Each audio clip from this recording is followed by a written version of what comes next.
So, Erwartest gut. du? Ich erwarte nichts mehr. Also. Achso, warte mal.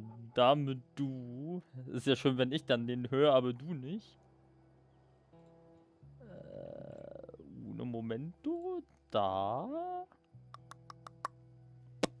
Hallo? Ja, ich bin noch da.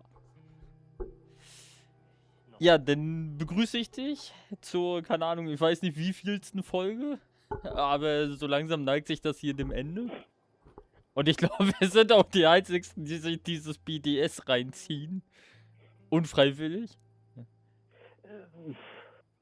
Das ist eine Idee. Würde ich niemals freiwillig reinziehen, auch die Art-Kunstsachen auch nicht so, weil die nie Zeit genug waren. In keinem Spiel bei mir. Also. Ja, wir machen denn zu Folge 100 von Skyrim Concept Art Special. Dazu gibt es wahrscheinlich nicht so viel. Also. Ja, gut, bevor wir uns jetzt über Skyrim unterhalten und selber im Podcast anfangen. Wir wollten eigentlich die Entstehung von The Last of Us angucken und haben gerade festgestellt, das sollten wir lieber sein lassen. Aufgrund der zeitlichen Ereignissen hier heute. Deswegen fangen wir mit The Last of Us an, den offiziellen Podcast. Und ich glaube, die haben nach 4 Folgen selber keinen Bock mehr gehabt. Ich hoffe, wir haben Untertitel, sonst, ja, keine Ahnung, wir gucken mal. Toller Untertitel. Das wird ja toll.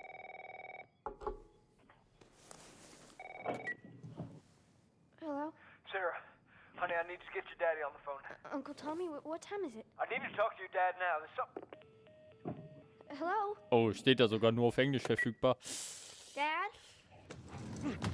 Das wird... Here you are. Sarah. Du musst das nicht machen. Also, steuern wir uns schon. Ich kann grob Englisch verstehen. Ist mehr als du wahrscheinlich. Durch meine anderen Spiele. Jimmy. Jimmy, just stay back. Jimmy, I am warning you. Don't! You shot him. Sarah. Also es geht um den Anfang? You've got to get out of here. Do you understand me? Kann ich das halt nicht lauter? Tommy, come on. Come on. Where the hell you been? You have any idea what's going on out there? I got some notion. Wir reimen uns das zusammen. Also es geht gerade um den Anfang. Dass sie am Flüchten sind. Haben wir jetzt einfach nur... Tommy! Holy shit!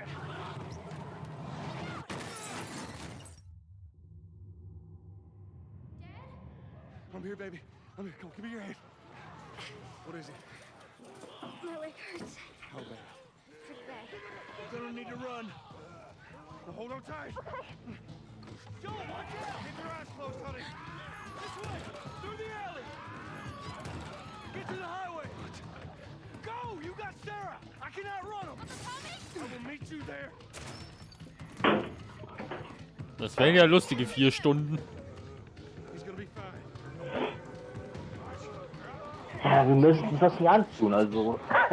Keine Idee. Ja, doch. It's okay, baby. We're safe. We're safe. Hey, we need help. Stop! Please.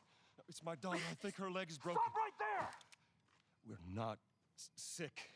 Got a couple of civilians on the outer perimeter. Please advise. Daddy, what about Uncle Tommy? We're gonna get you to safety and go back for him, okay? Sir, there's a little girl. But... Yes, sir. Shit.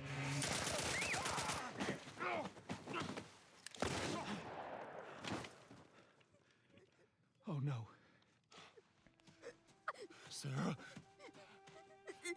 Ich kann Joel verstehen. I know, baby. I know it hurts. Aha. Come on, baby, please. I know, baby. I know. Storytechnisch. Und ich glaube, das... Baby.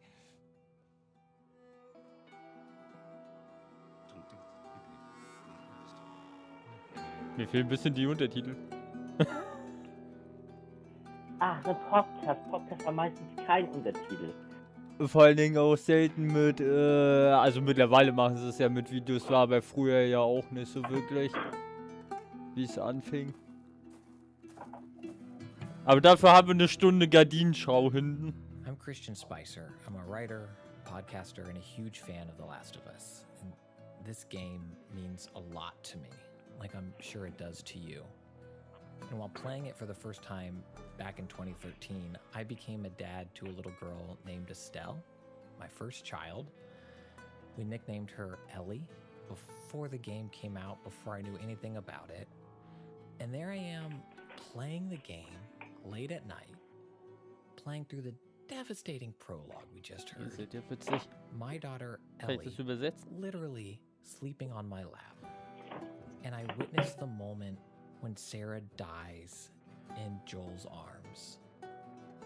A father holding his daughter as she passes.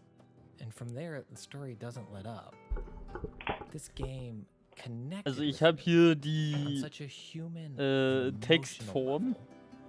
And even though I've replayed Danke it an den many QR-Code. times, that first playthrough, it sticks with me. Also das, was to wir this gehört day. haben im Hintergrund eben, war im Prinzip Welcome to the das, was wir official im Prolog The Last gesehen of Us haben. podcast. What you just heard Dass seine was the Tochter gut punch gestorben of a ist in den prologue for The Armen. Last of Us Part 1, a masterpiece of a game that came out in 2013, developed by Und dass Naughty es eine Dog and emotionale published by Bindung zu Sony Joel PlayStation. aufbauen sollte. And while Naughty Dog is getting ready to launch The Last of Us Ich Part glaube, 2, dass die Leute das nicht I wanted to verstehen. take the time Die meisten now können Englisch, to glaube ich. revisit this Viele video sagen gar game nichts. that means so much to so many of us. Wir And I wir wanted machen to uns stumm, wir crawl reden hier into 2 the Stunden minds of the intern. visionaries and talents who created this groundbreaking work. Kann We'll be ruhig recapping the zusammenfassen. story while also Aber nicht diving mit einem deep into the making Gespräch. of. Das ist In this Wir machen eine episode, Zusammenfassung, we're nachdem wir covering the prologue for 30 Part Minuten 1, gar nichts and I'll be gesagt talking haben. with Troy Baker and Ashley Johnson, also known as Joel and Ellie, and melee and combat designer Anthony Newman, and the writer and creative director of The Last of Us, Neil Druckmann. And since I'm still recovering from that will immer prologue, noch einen Teil it seems 3. only fair to start our conversations with the mastermind behind it all, Mr. Neil Druckmann. abwarten.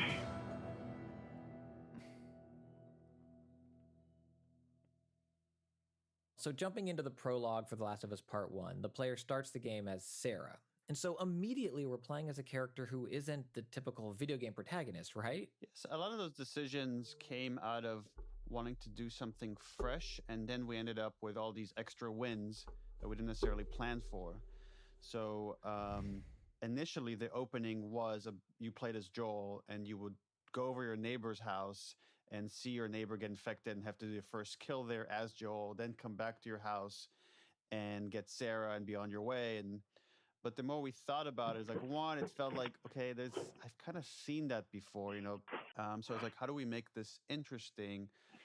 And then in one of our brainstorms got the idea like, well, what if you saw everything through Sarah's eyes? And that became exciting because you're playing a much more innocent, not as capable person. So you feel the fear of the world kind of falling apart around you, What is going on? and you feel more helpless.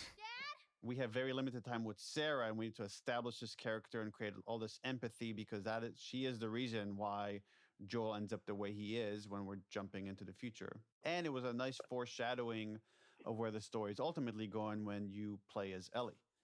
Kind of like you're playing these two daughters that this guy ends up having.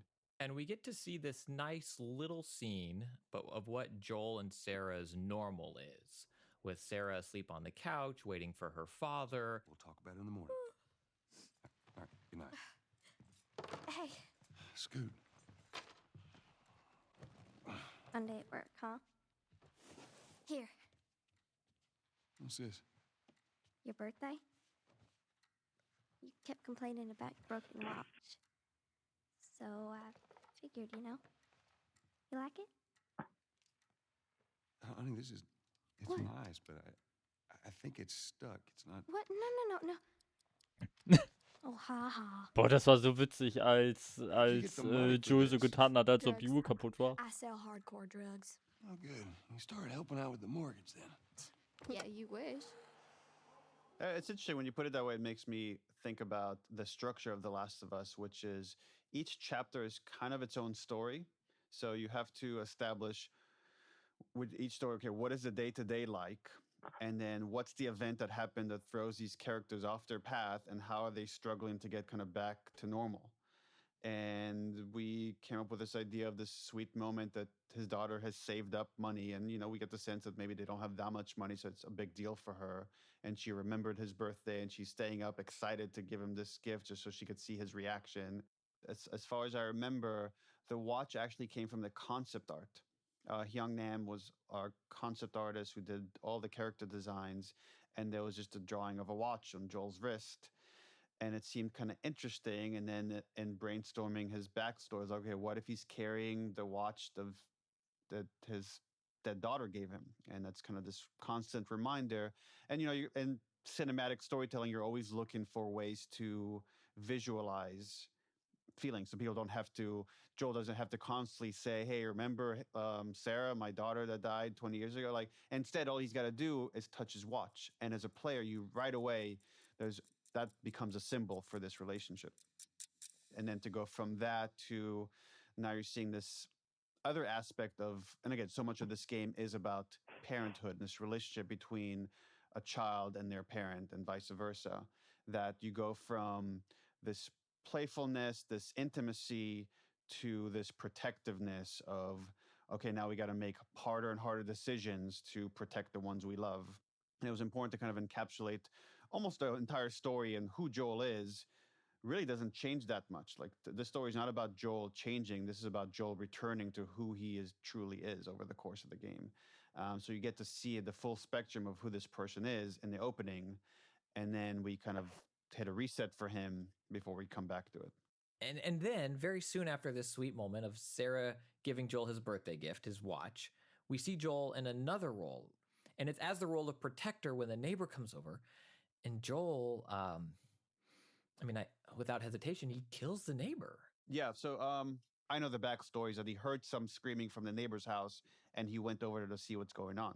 And this is what I find to be great storytelling, is that you're given just enough information that you could put the pieces together yourself. So when Joel rushes back in, he already has blood on him. Something has already gone down that has freaked him out. There you are. And he's just concerned about the safety of his daughter. Sarah, are you okay? Anyone come in here? Don't go near the door. Stand back there. Then he goes in the drawer and takes out a gun. So now you just say, okay, Joel is someone that owns a gun and is not afraid to just load it up and hold it in his hand right away. Again, telling you something about him. And then when a neighbor crashes through their window, he's trying to... Jimmy, just stay back! He's pleading with his neighbor to stop. I am warning you! And only once a neighbor charges at him and really his daughter does Joel pull the trigger. And you're right, without hesitation. As soon as he feels like Ich versuche his nebenbei daughter so ein is bisschen die threatened, Stellen irgendwie he's not afraid to rauszuhören, pull aber the gut, trigger. das ist That's who he Englisch. is, and that's who he is like throughout the story. Yeah, and then when they leave the house, they're in the car, and we see another, I think, great example of who Joel is in this moment and who he is as a father, where he makes the difficult decision to leave others behind and press on. Who do you think you're doing? Keep driving. I got a kid, Joel. So do we. But we have room. Ach, die sind noch im Keep Prolog. driving, Tommy. You ain't seen what I seen. Someone Boah, else ich habe come das along. noch nie auf Englisch gespielt, ne? It's funny you say the hard Ist es schwer für dich, jetzt decision, Englisch and zu I think about verstehen? Joel and for him Nö, to ich krieg make das the über... hard decision. sogar. Nö, ich krieg das Like, übersetzt, I'm aber not ich habe gonna das stop Original, also ich habe das to noch do nie anything that'll auf put my daughter at Englisch risk. And if I gespielt. go on a tangent real So quick, krieg ich das übersetzt. I'm originally from Israel, so I follow a lot of Israeli politics. And there was this guy, Gilad Shalit, a soldier who was kidnapped and held prisoner for years by Hamas. And then there was an exchange of hundreds of prisoners for this one soldier. And some of the prisoners that were exchanged had blood on their hands, like committed horrible terrorist acts. And there was a big debate in Israel, was it right to like exchange so many people that were in prison for this one soldier to bring him back? And I remember I talked with my dad about it, and I'm like, what do you think? Do you think that was the right decision? And he says, are you asking me as like the soldier's dad or as the prime minister of Israel? Because that would make two very different decisions. As the prime minister of Israel, I think they made the wrong decision. I think they're now less safe because they made this thing. As the guy's dad, I would have traded every prisoner in every like prison for this guy. And that's really what the story is about. Do the ends justify the means? And it's really so much about perspective. if it was maybe to save a strange kid versus a family, maybe Joel would have made a very different decision. But when it was like his tribe, his daughter, there was no question about what he's going to do. Right. So you mentioned Joel's tribe. I'm curious, when does Joel let people in? When is he willing to sacrifice for them versus, just keep driving and don't look back? Well, I mean, you always like, I think this is like a Robert McKee thing. I'm sure it has older history. Boah, Robert eigentlich McKee is like müsste a man famous mal kind of storytelling guru. That someone I kind of so eine really Fantasiefolge studied machen when I was irgendwann. learning how to write. But there's this concept of for characters, the worst thing, like what's the worst thing that could happen to them? A Aber fate seien wir worse ehrlich, than selbst death. wenn Sarah And Joel experiences that in the nicht very gestorben opening. wäre, ne? Oh no. Sie wäre doch so oder so irgendwann. Nothing could be worse for him. This is like the worst fate is his daughter dies in his arms. So Boah, im Joel's, Englischen klingt who das he noch is, his wilder. decisions have Na led gut, das him to hell, Originalsynchro. essentially. So he tries to fight his nature and to say, okay, well, if that's what has led me here, Deutsch ist whether auch it's eine conscious scheiß or schwere subconscious, I'm Sprache, going to wo do man everything sehr I schwer can to not Emotionen get rüberbringen attached kann. like this Also, because Ja. this is the Ah. consequence Sie of müssen leider loving someone sterben. in this world. das war wahrscheinlich als Meme gedacht, der Spruch. Also, So ein ganz anderes Spiel. Were you already a father when that decision was made? I became a parent while working on The Last of Us, and this was one of the last things we did was this sequence, the opening of the game. I don't know if I acted that differently or reacted to the material that differently after having a kid because I just tapped so much. My parents were very protective as when I was a kid, and I could just tap into those feelings and those fears and what they did to try to protect me and my brother. That then once I had my own kid, it just felt a Das continuation. einzige of Beruhigende maybe more ist, ne, wenn more wir dann die intense 3 Annen versions of the durch same haben, feelings. That's am why I try Ende, when wo people wir ask uns me die like 2 what's it like Stunden being a angucken, parent, haben wir like wenigstens you feel new Videomaterial. stuff. I'm like, I don't know if you Für feel new dich ist stuff. nicht ganz It's so just you ruhig. feel a love like you've never felt before. You feel a fear like you've never felt before. It's just das everything genieße is ich much more einfach. intense. Podcast höre ich auch ab I und zu could have never nebenbei. known Ich such auch. intense feelings Deswegen hatte ich auch before. gerade meine Fresse. And so I'm sure like once we were shooting that scene, it hit on a more personal level, but we were always going down that path anyways. It's interesting Ich because glaube, wir on sind one die Ersten in hand, Deutschland, die sich die 6 Folgen hier when you're trying to reinziehen. direct actors, at least that's the way I do it, I'm trying to be an observer as if I'm a player playing the game and I'm trying to feel it like as if I'm seeing it for the first time. And then there's a part of the director being very critical. And it's like, okay, what are we after? Are we achieving the thing that we're after? And we're trying to get the scene. And, Troy talks about this a lot. So I knew this scene was coming from the very, very onset of the game because it was a foundational moment in the game.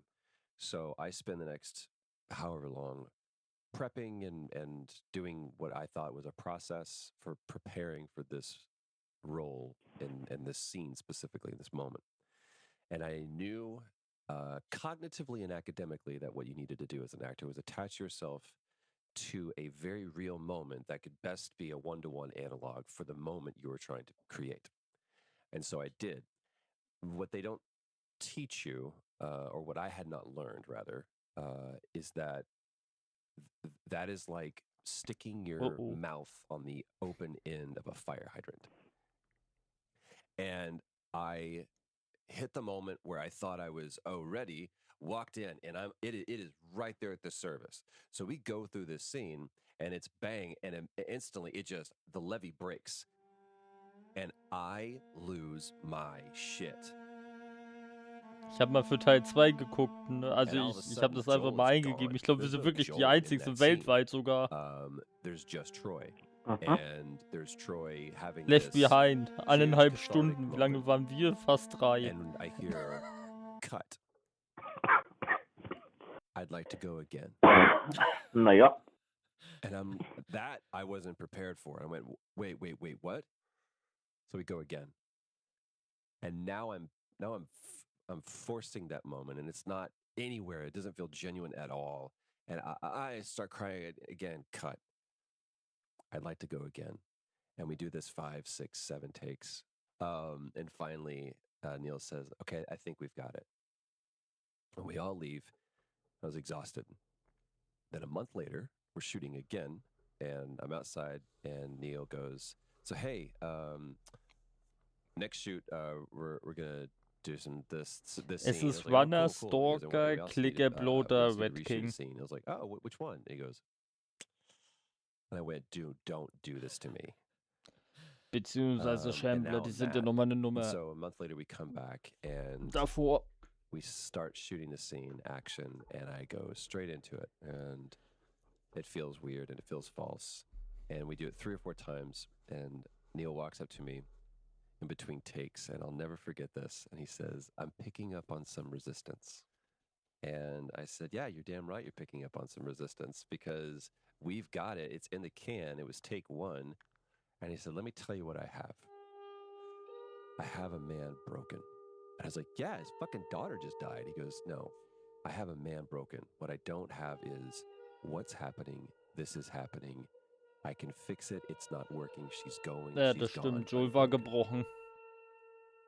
And that is when I realized that Neil Druckmann was the greatest director I've ever worked with. Nee, und Joel hat sie ja auch nie wieder angesprochen. Ich weiß gar nicht, ob das Tess eigentlich weiß, dass All er right, mal the eine game now Tochter takes hatte, us weiß ich forward gar in nicht. time. It's 20 years later. We're in Boston, a city that's in quarantine. It's summer, and we've met Tess, and now we're meeting for kind of the first time, aside from the neighbor. We're seeing the infected. We're seeing what life is like for survivors of the outbreak. We're seeing what Joel's experience is like walking by a group of people being checked if they're infected. Die Infizierten. I'm not infected. Hold her down. This can's wrong. Do it. Trying to escape and being gunned down. And that does not seem to faze him. And I think that sets up a big event for the player. And it's Joel and Tess coming across a human being who has been infected by the spores. Watch it, watch it. Help me. My mask broke. Don't leave me to turn. Please. Auch unsere Infizierten. And Joel's action is to kill that person. It's kind of what we do at Naughty Dog is we try as much as we can to like find this marriage between interactivity and storytelling.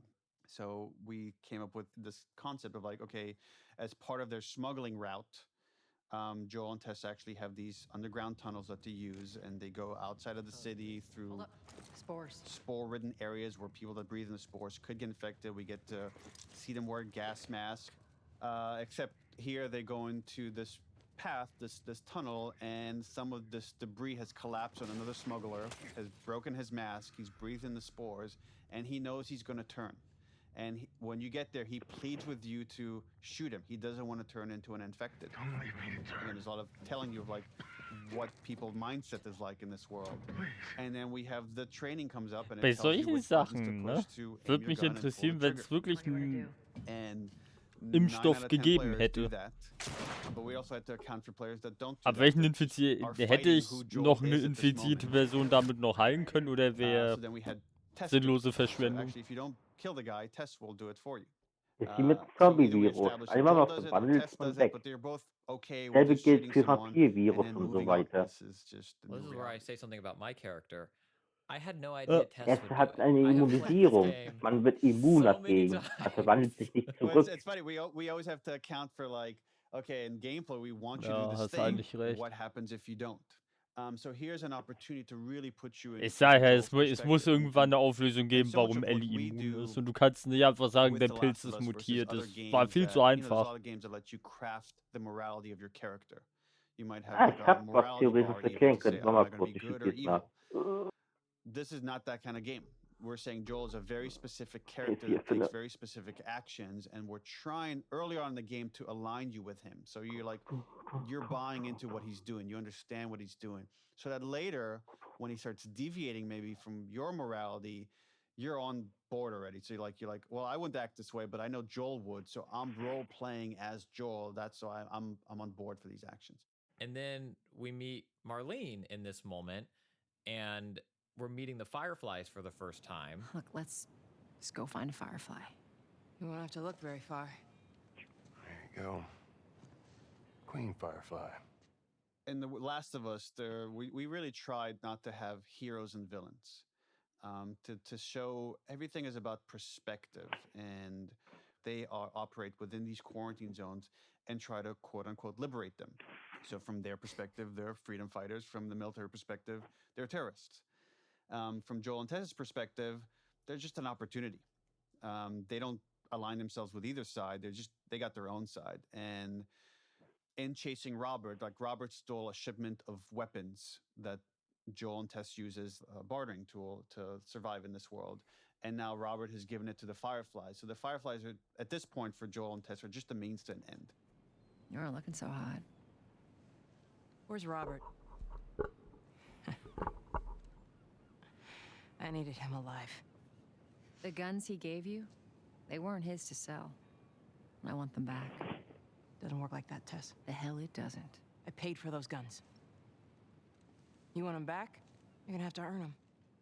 And they see them, especially we see it more from Joel's perspective, he doesn't care for them. He doesn't care for this kind of idealistic view of life. He doesn't think it's going to lead to anything useful. It's all about survival.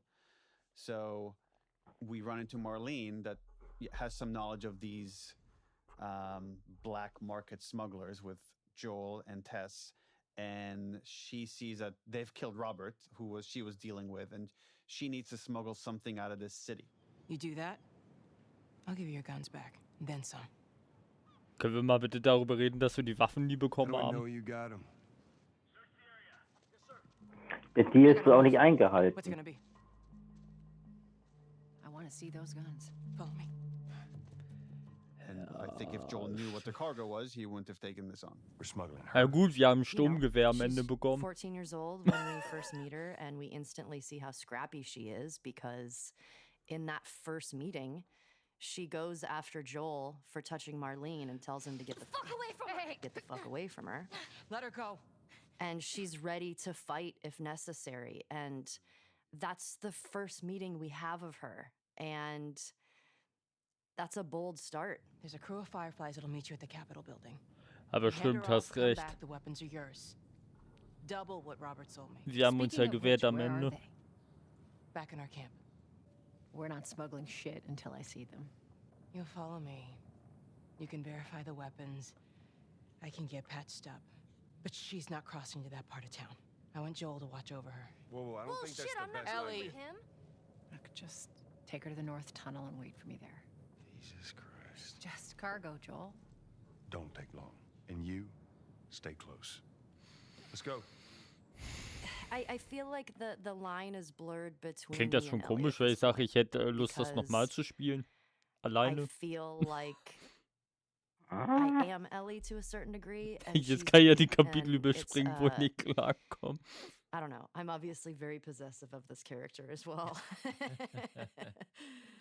Well, I think a lot of us are. I think players were able to relate to her because of the beautiful work you did in terms of creating this very real person. She's not a young ingenue. She's not a grizzled, hardened, tough gal, tank girl style character. She's very real and lived in, and I think it really draws people to her. Thank you. Yeah, I think it's really important, especially with female characters, to show all sides because that's what makes us special. Showing the vulnerability, showing moments when you're scared, showing the moments when you're strong. And you need that contrast because that's what makes what I think an interesting character.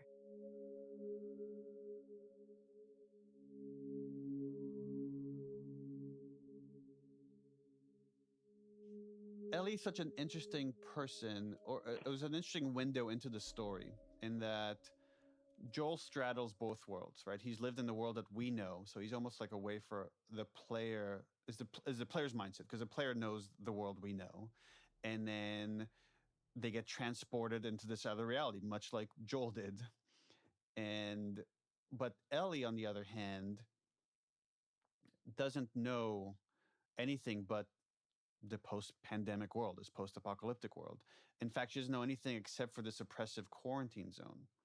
So she's a tool for us to still find the innocence in this world, to find wonder in things that we take for granted. And then the whole concept of The Last of Us was a long journey where you're going to have these two characters of Ellie and Joel, where at first they don't like each other, let alone trust each other or anything else. They don't like each other. And by the end of it, they're going to love each other like the way a parent loves a child or a child loves their parent, and they're willing to do anything for each other.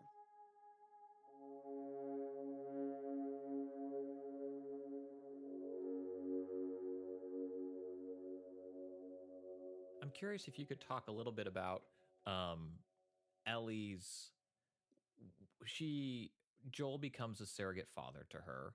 Marlene was maybe a surrogate mother to her in some form or fashion before. I would love your thoughts on kind of what is a family to Ellie and what she looks for in a mother or father and what those roles are or could be. Boy, because I'm sure in this world she sees other kids with parents. And I think is a relationship that a lot of us, even if we have it or if we don't have it, we're looking for that because you want guidance, especially at that age. And I mean, with Marlene, their relationship in particular is a complicated one.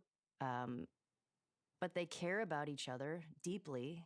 And I do believe that Marlene, in many ways, was a parental figure for Ellie. And I think when she meets Joel, I feel like it's parental from the get-go, but if you went on that journey with anyone, there's no way you would not have a connection with them. I mean, as you kind of see her life in Left Behind, you see that life is hard, but she's resilient, she's tough, she's funny, it's all she knows. There's a new kind of isolation that she starts to carry with her because of the weight of being immune. And it's why she doesn't tell anybody.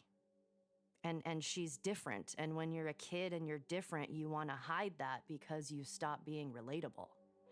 And especially something like an immunity to this thing that no one else seems to have, that's incredibly isolating, and there's a lot of weight to carry with that. And I mean, that's why at the end, why she says it can't be for nothing.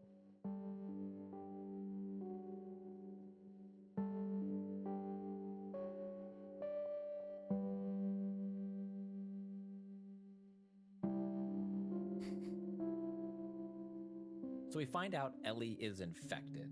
At this point, Joel is not on board. Ellie is definitely not his surrogate daughter. She's cargo. And now she's infected. She's a liability. And so I'm curious, Troy, if you could talk about portraying this moment and what it meant to Joel and how it set him up for the rest of his adventure. I think that from the very, very moment Joel sees Ellie, and I don't know if this is, I've never thought about whether that was the first time for him to have that kind of close interactivity with a daughter that was Sarah's age.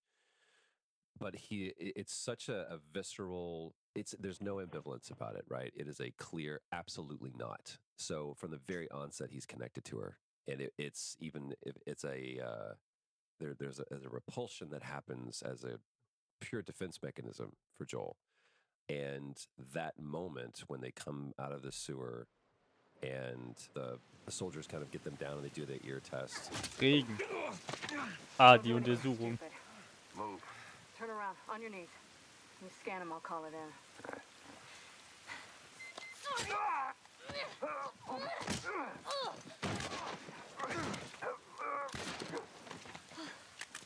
Oh, fuck. I thought we were just gonna hold him up or something. Oh, shit. Look. Jesus Christ.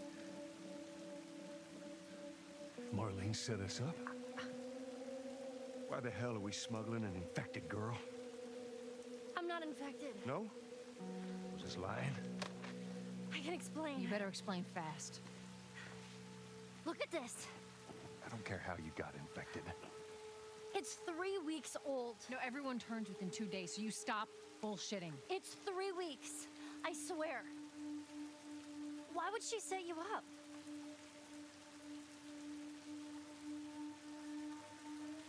I ain't buying it. More backpedaling. It's like now there's no version of this that ends positively. She is going to die, and she's going to die quickly. She's going to die right now. And then it's the confusion of, like, she should have already turned. To what extent was that Joel's only truth? That Ellie was the one? She was Neo. I need to get her to this place because she is the one. Man, what a great question. I feel like the notion that you're positing is one of essentially it asks the question, does Joel have hope? And to believe in a Messiah, a savior, the one, which we can get into that. Neo was not the one, but that's a whole separate podcast that I would love to have with you. Is anyone listening? We're spinning up a second show. Yes, I'm on board. I don't think Joel deals in those terms. He doesn't deal in terms of hope and even humanity. He deals in the currency of survival and need. So now we've let this girl in, and she's going to be a threat. And either I have to A, put her down, which I don't want to go through that again, or B, she's going to hurt us, and that I don't want to deal with. So it's not like, oh my gosh, now there's this possibility of this whole other world, and maybe we can pull out of this. I think Joel is waiting to die, but there's some stoic in him that says, while death is preferred, it's the flip of it. I will live. But no, I don't think he deals in terms of hope, much less redemption.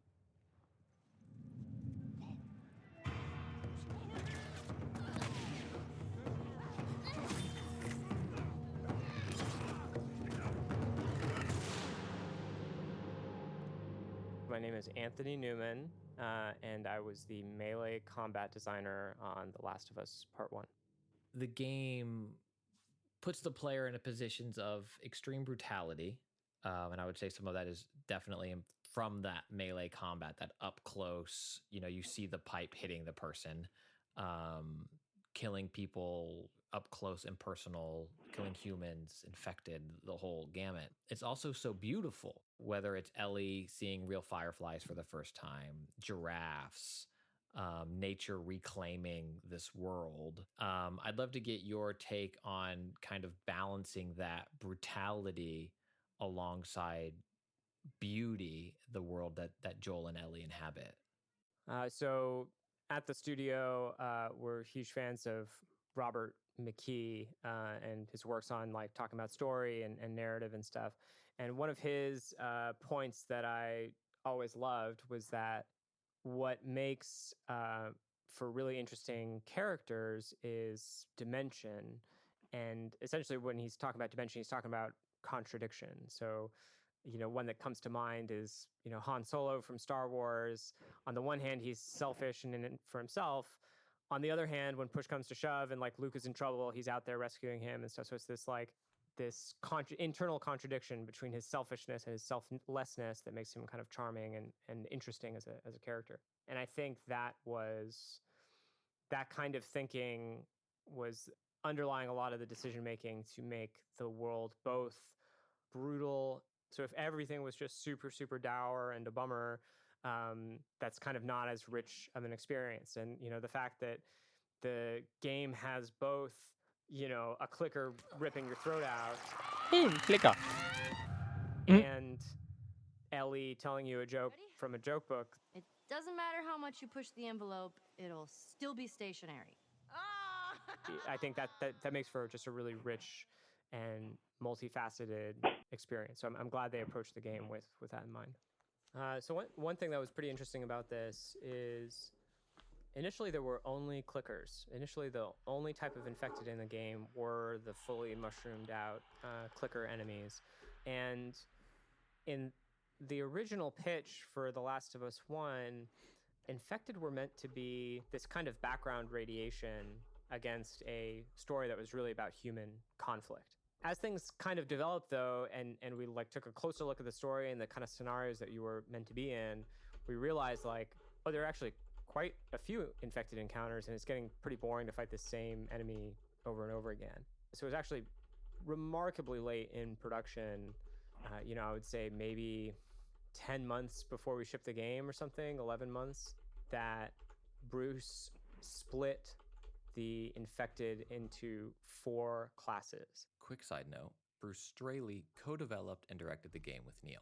So kind of in ascending order, there were runners, stalkers, clickers, and bloaters. So it's like kind of the power scaling of those Runner, enemies. There's Stalker, some kind of Clicker interesting und differences between die all of Bloater. them to make the runners feel on the weak side. Ach, davon hatten wir viel zu wenig. Die hätten ruhig, keine Ahnung, 5 mehr reinmachen They können. don't actually interrupt you. They kind of like, they make you flinch a little bit, but you can still keep punching. So if you're punching one and another one is hitting you, they just kind of like, they deal damage, but you can keep punching the one that you're damaging. And then there's a step up to stalkers. Oh, fuck. Stalkers. Stalkers were another thing that came on remarkably late. Their ambushing, their like hiding and peeking around corners thing, that was something that had been like pretty well developed. But their actual melee was something I remember this specific conversation with Bruce where like I forget exactly why, but they had no melee of their own. They just used the same runner abilities, and they're only in 2 encounters in the whole game, so they kind of were in this chopping block space of like almost not existing. And I remember it seriously had to be like 2 months or less before we shipped the game, and Bruce was like, we need these guys, we need melee, we need them to be unique in some way. The main aspect of stalkers that differentiates them from runners, other than the fact that they hide, is that they just have 1 step stronger of melee abilities where when they hit you, they do interrupt you. So if you get comboed down by a stalker, they can chain attacks on you, and you're kind of helpless while they're chaining those attacks on you. It's kind of this like, okay, just 1 notch above where the runners were at. And then the clicker is obviously kind of a big jump above that, even, where not only when they touch you do they interrupt you, they interrupt your life. They like just kill you instantly by kind of taking you down all at once. And then the bloater. Well, what? bloater is kind of like, it does everything a clicker does and more, and has way more health and is way tankier. And it's the only infected with a ranged attack. So that was the kind of the thing that stepped it up even further, was the corrosive clouds that it threw at you. Ellie, just stay away from it.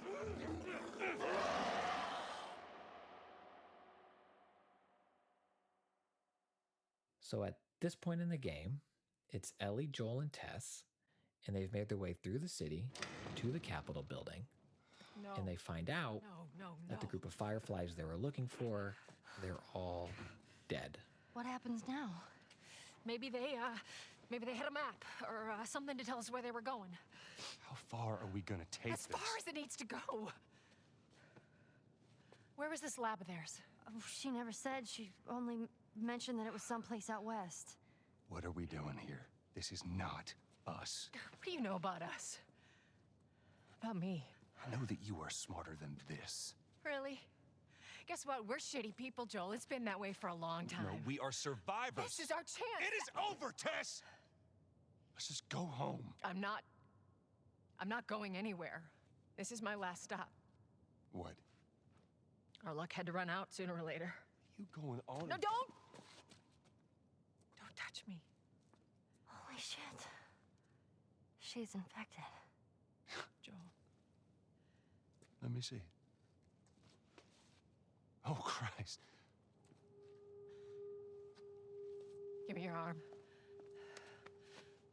This was 3 weeks. I was bitten an hour ago, and it's already worse. This is fucking real, Joel. You've got to get this girl to Tommy's. He used to run with this crew. He'll know where to go. No. That was your crusade. I am not doing that. Yes, you are. Look. There's enough here that you have to feel some sort of obligation to me, so you get her to Tommy's.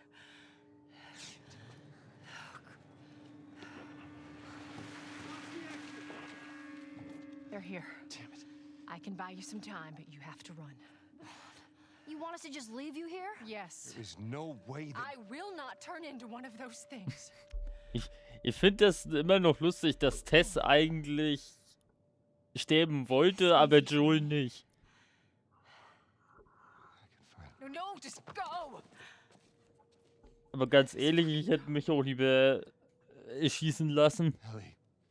I'm sorry, I didn't mean for this. Wir sehen ja, was bei Sam passiert ist.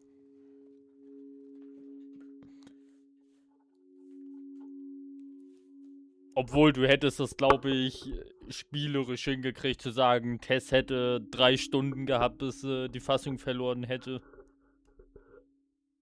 We talked about Sarah and Joel as a father, and now we're seeing Joel as a partner with Tess.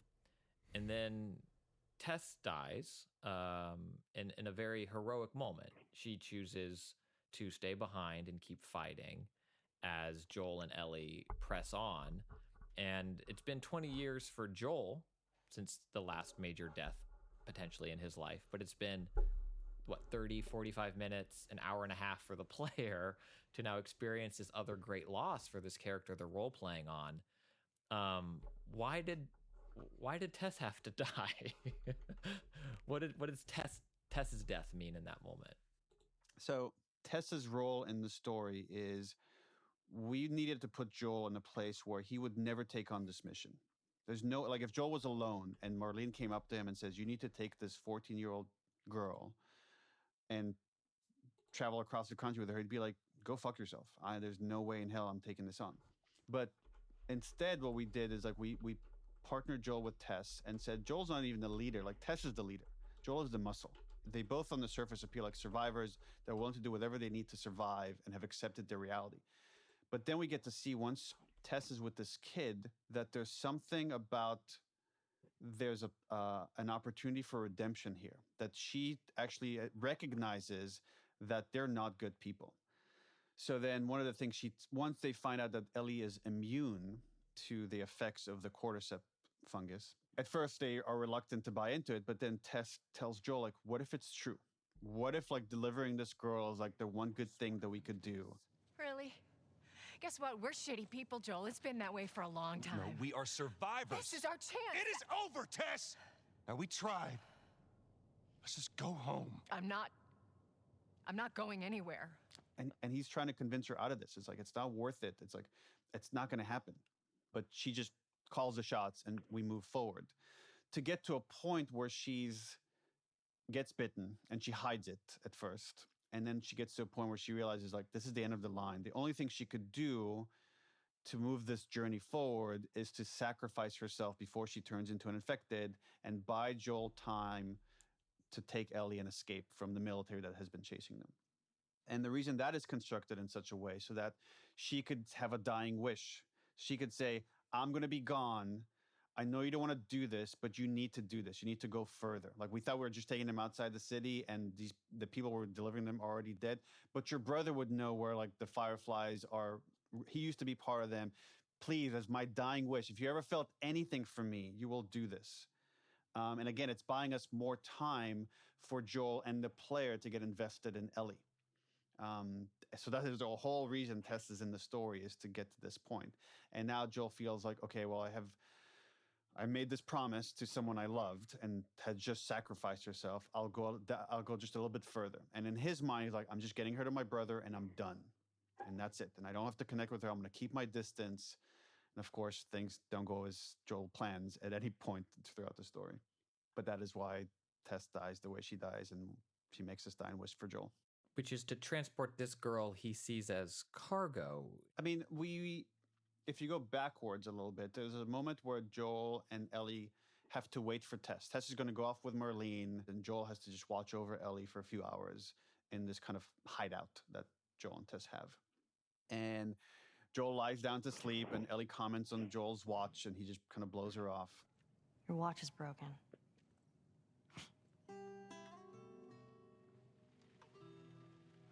And then we see this moment where it's kind of this recurring theme where Joel wakes up from nightmares. You mumble in your sleep. And Ellie asks him about his dreams. I hate bad dreams. And then she starts telling him, like, they have this window where she could look outside and she sees the end of the quarantine zone. And she's like, I've never been this close to the outside. And he starts to see her as more than just cargo.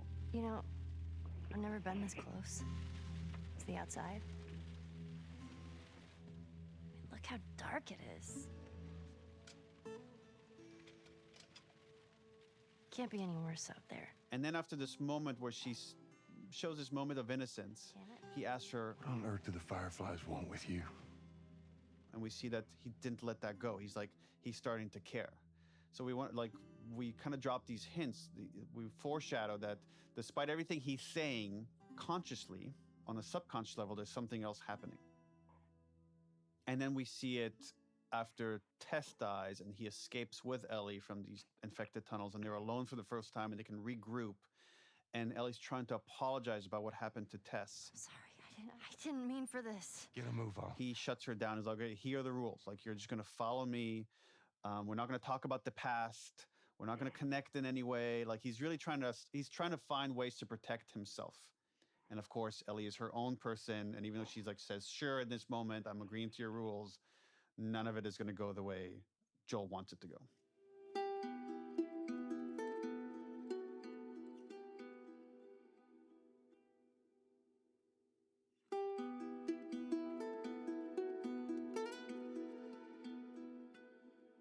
What do you think of Joel's choices so far?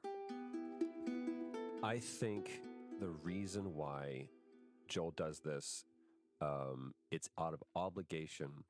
And there's a level of pragmatism to Joel that says, what else are we going to do? The only option that I have, Tess, I think he knows Tess well enough to know is there's no talking her out of this.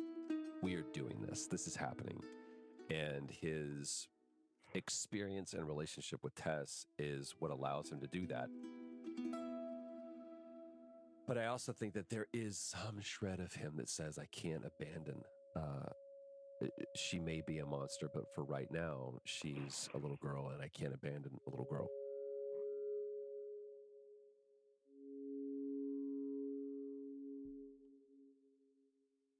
So things have changed quite a bit from how Ellie's day started. And I'm curious, Ashley, what you think of Ellie's choices of going off into this unknown with this person, with Joel, right? Who only a few hours ago was a complete stranger to her. Well, I feel like if she trusts Marlene, and she does, she knows that Marlene trusts this person.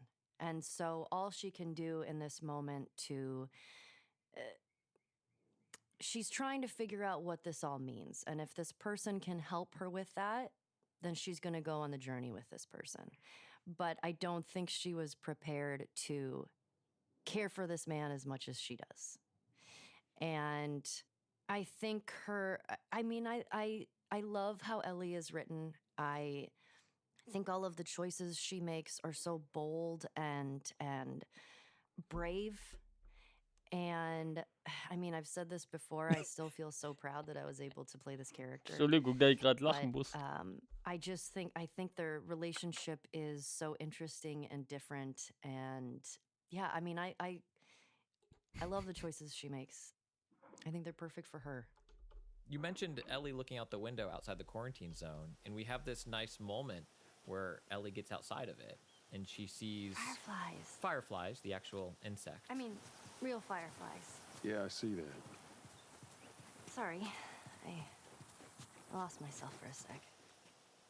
And we have this moment of story being conveyed through dialogue that isn't a cutscene, that the player, I believe, has to hear, but could kind of be doing something else in that moment.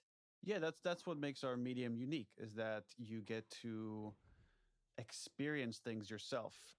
So when we have, let's say, Joel and Ellie walk through a forest in the game for the first time, and you look at the artwork that Naughty Dog artists have done, and it's just beautiful.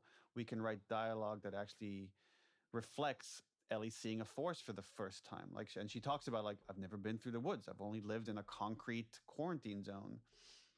So you, as a player, you get to you appreciate the graphics of the game, and then you get to hear this this girl like comment about it, and you're like, oh right, that is kind of pretty, and then she'll constantly like comment about like seeing a bird for the fly for the first time, or seeing fireflies, and she's like, look, actual fireflies, like something she probably only read about or seen in like a picture of in some like falling apart National Geographic magazine that maybe she got to look at.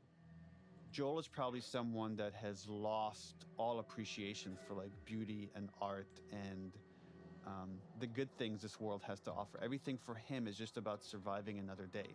So in a way, as cliche as it sounds, it's like he's dead. Joel has died along with his daughter, and Ellie is now slowly bringing him back to life.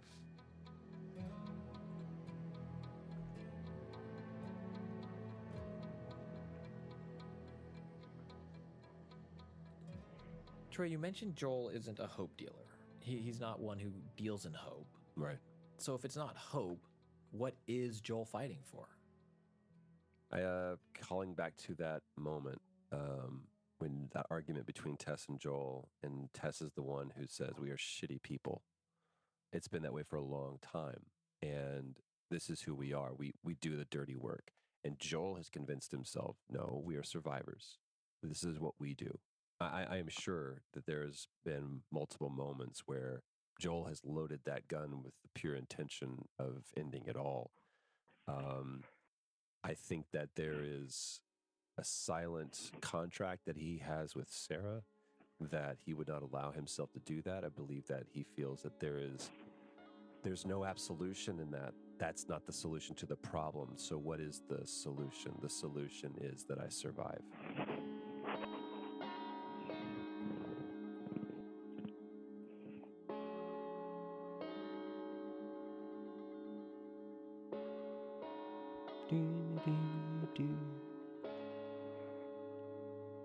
Aber ich Podcast sind richtig einzuschlafen. Ja, ich merk's langsam, deswegen sage ich, das können wir nicht 4 Stunden hintereinander machen, irgendwann sitzen wir. Ich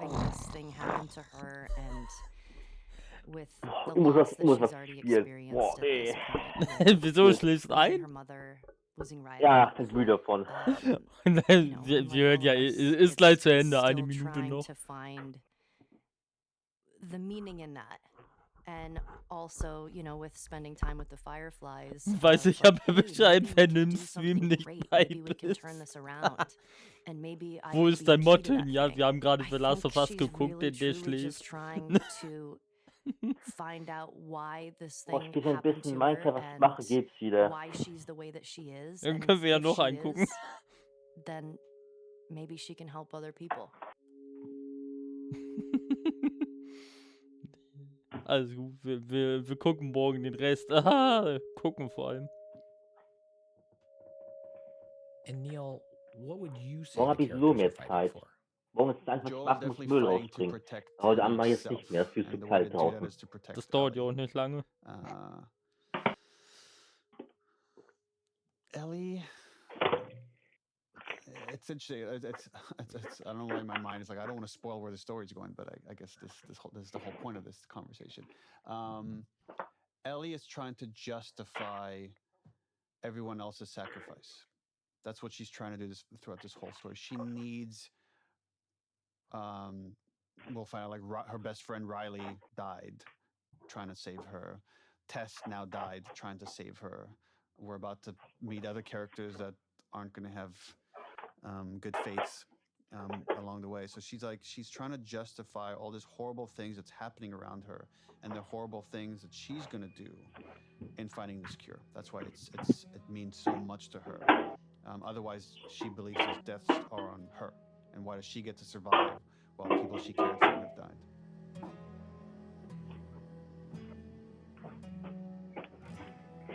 Next week on the official The Last of Us podcast. I got you. Damn it, Bill. Kid, I swear to God, if you took anything... Hey man, I don't need any of your shit. Trust me. It's like Joe believes like you don't get attached to anyone, you live by yourself, and that's how you survive. And we get to see, okay, well, this is what that looks like. Why are these all stuck together? I think those moments are so important in the game because it is heavy. And we need to have those moments to just sort of all have sort of a collective sigh of relief to have a break for a moment. The Last of Us podcast is produced by PlayStation and Spoke Media. It's hosted by me, Christian Spicer, and written by Brigham Mosley. Our Sony PlayStation team includes Charlie Yater, Christian Cardona, and Carrie Surtees. Our Naughty Dog team includes Arnie Meyer and Scott Lowe. Our production team is Carson McCain, Kelly Kolf, Trey Jones, Reyes Mendoza, and Alicia Force. This episode was mixed by Evan Arnett, who contributed additional sound design and music. Today's episode included interviews with Neil Druckmann, Troy Baker, Ashley Johnson, and Anthony Newman. Executive producers are Aaliyah Tavakolian. Ich komme mir so ein bisschen vor wie so im Kino, weißt du, damals, wenn du in der Schule gesessen hast, wann ist das zu Ende? Aber ich glaube, Filme anschauen in der Schule, war genau so. Zum Schluss haben alle irgendwie fast geschlafen immer. ja, also ich musste mir Mühe geben. Also ich glaube, man hat es gemerkt, dass ich irgendwann das nicht mehr übersetzt habe und einfach nur noch zugehört habe, weil ich dann irgendwann... Es ist interessant, ne, wenn du dann zuhörst und dir so im Kopf selber die Stellen hast du ja dann gehört, ne? So wie mit dem Prolog. Na gut, da haben sie einmal einen kompletten Prolog dialogisiert. Whatever. Und dann hast du, wie sie gesprochen haben und gesagt haben, ja, Joel, Ellie, whatever, ne? Da habe ich mir so versucht, das irgendwie so rüber zu übersetzen, ne? Also ich habe den QR-Code mittlerweile gescannt, ne? Und habe gedacht, okay, wenn ich jetzt die ganze Zeit das übersetzt hätte, hätte ich gleich den Podcast ausmachen können und davon ein Video drehen können. Man kann es ja trotzdem hochladen, auch wenn er absolut still ist. Ja, wir schauen uns auch Ist halt demnächst... Content, ist halt entspanntes mit Anhören der Geschichte. Das hört man so selten. Auf Ja, YouTube, dass man ich das so finde, wenn du erklärt wird. Spiele hast, wo BTS ist, und Gott sei Dank hat The Last of Us die Möglichkeit, um Gottes Willen, ich freue mich auf die nächsten 6 Stunden. Na gut, oben ist ja Videomaterial, ne? Da wird es ja dann wenigstens nicht ganz so erbarmungslos, aber ich glaube, die nächsten 3 Stunden, also morgen, ich glaube, am Ende pennen wir morgen. Oh Glaube Gott. ich nicht. Dafür bin ich viel zu früh dann wieder aktiv. Ja, wenn du nebenbei mal ein paar Sätze sagst, um mich wach zu halten, dann geht das, glaube ich. Na gut, wir sehen uns morgen auf YouTube. Viel ist nicht mehr, bevor wir dann wieder ausrasten dürfen und wir verziehen uns jetzt auf Twitch. Und danke, dass du dabei warst, auch wenn wir heute eher ruhigen machen hier. Aber das Highlight, die letzte Folge, wir können, wir müssen irgendwie die Woche einen Slot finden, wo wir 2 Stunden hier sitzen und unsere Schnauze halten. Ding ist, mein Podcast hat mir auch nicht zu viel zwischen reden, das ist auch unhöflich. Ja, deswegen habe ich gesagt, komm, ich halt mal eine Schnute. Wir haben noch 60 Folgen, ne, wo wir reden können. Also, gut, dann würde ich sagen, hören wir uns nächste Folge wieder. Ja.